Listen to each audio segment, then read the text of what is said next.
ये मसलक के झगड़े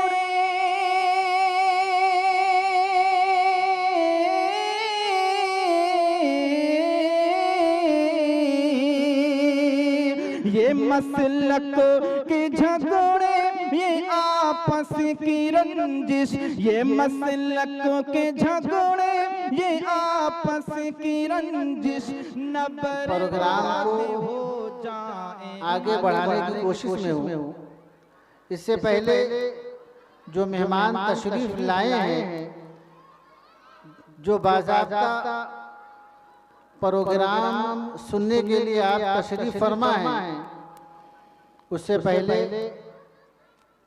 मैं मदरसे के दो तालिब इल्म को मोहम्मद ज़ैद, मोहम्मद अली, ये दो बच्चे हैं, ये आपके सामने मुकालमा पेश करेंगे और मुकालमे से ये आपको ये बतलाना चाह रहे हैं कि मकतब और मदरसा क्या है और इंग्लिश और कॉलेज की जो तालीम है वो क्या चीज़ है।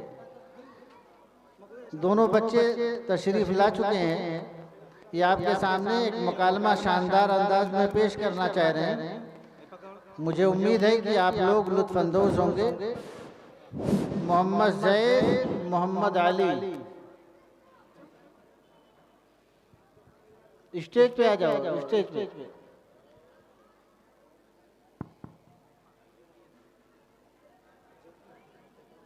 अस्सलामु अलैकुम व रहमतुल्लाहि व बरकातुहू। वालेकुम सलाम। इस वक्त अली भाई तुम कहाँ से आ रहे हो?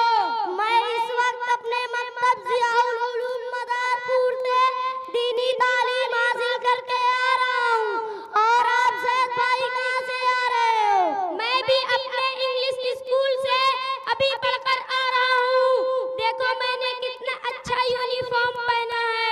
ज़ैद भाई क्या आपने दीनी तालीम कुछ सीखा कि नहीं, या सिर्फ उनकी अंग्रेजी ज़बान या उनके लिबास से मोहब्बत है?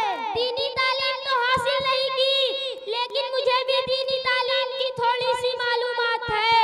आखिर मुसलमानों की लिस्ट में मेरा भी नाम आता है। ज़ैद भाई लेकिन आपने मुसलमान होकर भी सलाम का जवाब गलत दिया। वालेकुम सलाम नहीं बोला जाता, बल्कि वालेकुमुस्सलाम व रहमतुल्लाहि व बरकातुहू बोला जाता है। असल बात ये है कि हमारे परदादा भी ऐसे ही बोला करते थे। ये तो आपने सही बताया है, आपका बहुत बहुत शुक्रिया। ज़ैद भाई अभी आपने कहा है कि आपको भी कुछ दीनी तालीम हासिल है, लिहाजा हमारा आपसे एक सवाल है, क्या आपके टीचर आपको सलाम करने का तरीका सिखाते हैं? हमको हमारे टीचर सलाम का नाम नहीं सिखाते, हमारे टीचर तो हमें सिखाते हैं सुबह को गुड मॉर्निंग दो, शाम को गुड इवनिंग दो, रात को गुड नाइट दो। देखो भाईजान, तुम सिर्फ दुनिया को देखते हो, जरा दीन को भी देखो। हम लोग मुसलमान हैं, हमारे उस्ताद कहते हैं कि मुसलमान पर इल्म दीन सीखना फर्ज है। अरे चलो बड़े आयो हमदर्द बनने वाले, इसमें क्या मिलेगा? देखो हम लोग पढ़ लेंगे तो अच्छी नौकरी मिलेगी, बादशाही जिंदगी गुजरेगी। देखो भाईजान, ये सब पुरानी बातें हैं, इसमें कोई जान नहीं है। क्यों जान नहीं? अगर आज मेरे पास दीन ना होता तो आज मैं काफिरों की तरह होता। मुझको अपने मसाइल की भी जानकारी नहीं होती, हलाल और हराम की पहचान नहीं होती। हदीस में आता है वो जिसको जन्नत में जाने का हकदार नहीं, जिसको हराम रोजी दी गई हो। एक और हदीस में आप सल्लल्लाहु अलैहि वसल्लम ने फरमाया है, बंदा जब अपने पेट में हराम रोजी खाता है तो 40 दिन तक उसका कोई अमल कबूल नहीं होता। भाईजान आपको भी कुछ दीन के बारे में मालूम है? हाँ, इस दुनिया में तू अकेला मुसलमान थोड़ी है, मैं भी दीन के बारे में बहुत कुछ जानता हूँ।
बिरादरान इस्लाम,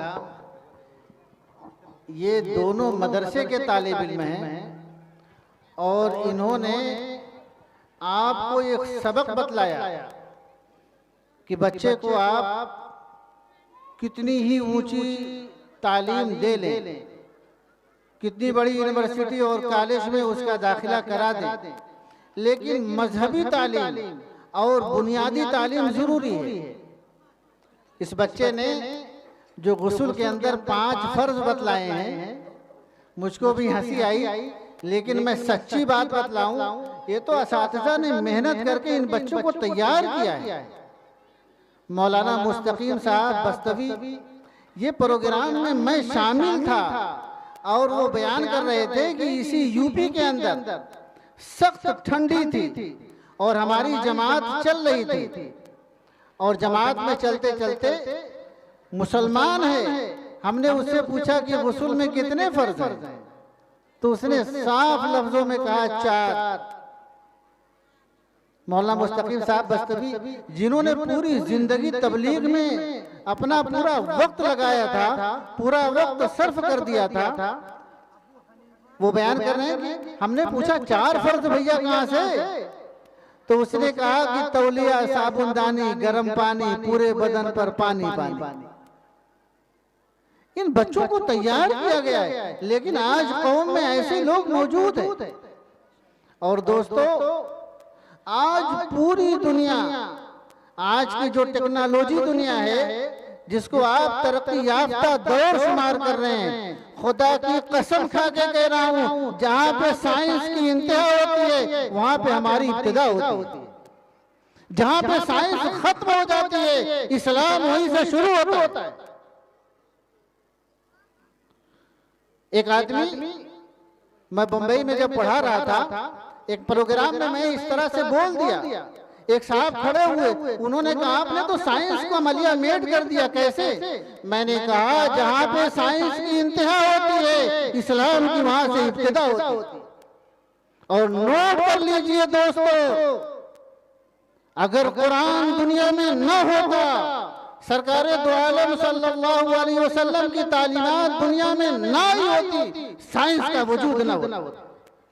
जो आज आप साइंस के चक्कर में पड़े हुए हैं, साइंस का वजूद न होता, साइंस को वजूद देने वाले, साइंस को दुनिया में पैदा करने वाले ये मुसलमान हैं। कुरान आया, साइंस आई, इस्लाम आया, साइंस आई। एक आदमी बीमार होता है, आपके मदारपुर का वो आदमी बीमार हुआ है, आजमगढ़ ले गए, वहां से जवाब मिला बनारस ले गए, वहां से जवाब दिया डॉक्टर ने आप लखनऊ ले गए, वहां से डॉक्टर ने जवाब दिया बंबई ले जाओ, बंबई जब ले गए वहां से उसने जवाब दे दिया घर ले जाओ। जब आप घर ले आते हैं, आप मदरसे में मौलवी साहब के पास आके कहते हैं दुआ कीजिए, जहां पे साइंस की इंतहा हुई है, इस्लाम की वहां से इब्तिदा हो रही है। ये हमारे बच्चों ने एक मुकालमे की शक्ल दी है, लेकिन उन्होंने इस्लाम को बतलाया है कि बुनियादी तौर पे इस्लाम की तालीम जरूरी है। अफसोस उस वक्त होता है जब यूनिवर्सिटी और कॉलेज का तालिब इल्म बाप के जनाजे में खड़ा होता है और उसको दुआ याद नहीं होती। हकीकत में वालिदैन का जब इंतकाल होता है, जिस दर्द के साथ उसकी औलाद अल्लाहुम्मा ग़फ़िरली जो दुआ पढ़ती है, अल्लाहुम्मा ग़फ़िरली हय्यिना व मय्यितिना व शाहिदिना व गायबिना इला आखिरी, औलाद जो दुआ पढ़ती है उसके दिल में जो दर्द होता है, खुदा की कसम खा के कह रहा हूं, इमाम साहब को दर्द नहीं होता। इसलिए अपनी औलाद को पहले इस्लाम से आरास्ता कीजिए, और दुनिया में जो बड़ी शख्सियत बनी है, दुनिया में जो शख्सियत ने तरक्की की है, जो तरक्की के रास्ते तय से तय हो सकते थे, मकतब की देन है और मदारिस की देन है, जिन्होंने ऐसे अफराद को पैदा करके दुनिया के सामने पेश किया है। मैं दावे के साथ कह रहा हूं, जहां पे पूरी दुनिया की निगाहें हैं, आपने नाम सुना होगा ओबामा, इंडोनेशिया में मकतब में वो पढ़ा हुआ था, जो दुनिया के सुपर पावर ताकत का मालिक, मकतब से उसकी तालीम थी। हिंदुस्तान में जिसने बहुत बड़ा कारनामा अंजाम दिया था, एपी अब्दुल कलाम, मकतब के पढ़े हुए थे। आप मकतब को मामूली न समझिए, ये मकतब ये वो जगह है जहां से तरक्की के सारे रास्ते तय किए जाते हैं। इसलिए दोस्तों, आप अपने मदरसे पे फख्र कीजिए। 1866 से लेके जो हमारे अकाबिरीन ने पूरे हिंदुस्तान में मदारिस मकातिब का जाल फैलाया, खुदा की कसम खा के कह रहा हूं, इस्लाम को जिंदा करने में इनका हम रोल रहा है। मैं तो मुकर्रिर की हैसियत से यहाँ पे हाजिर नहीं हुआ।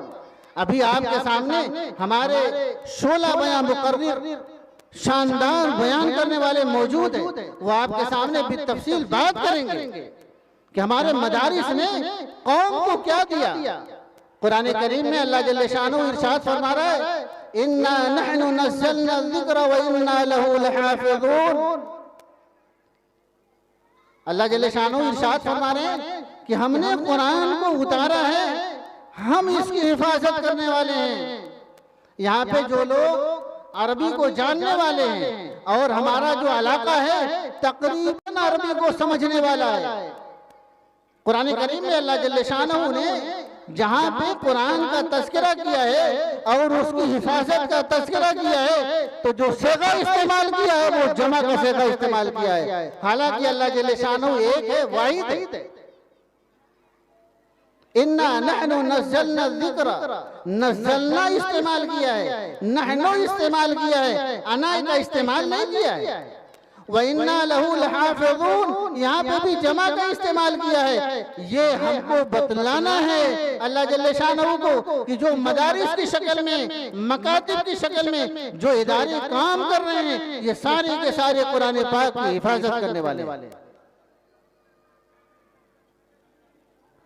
इसलिए अब मैं अपनी बात को यहीं पे मुख्तसर करना चाह रहा हूँ। बात मेरी बढ़ जा रही है और बच्चे के मुकालमे से मैं ही बिल्कुल वशद में आ गया, एक शौक मेरे अंदर पैदा हो गया।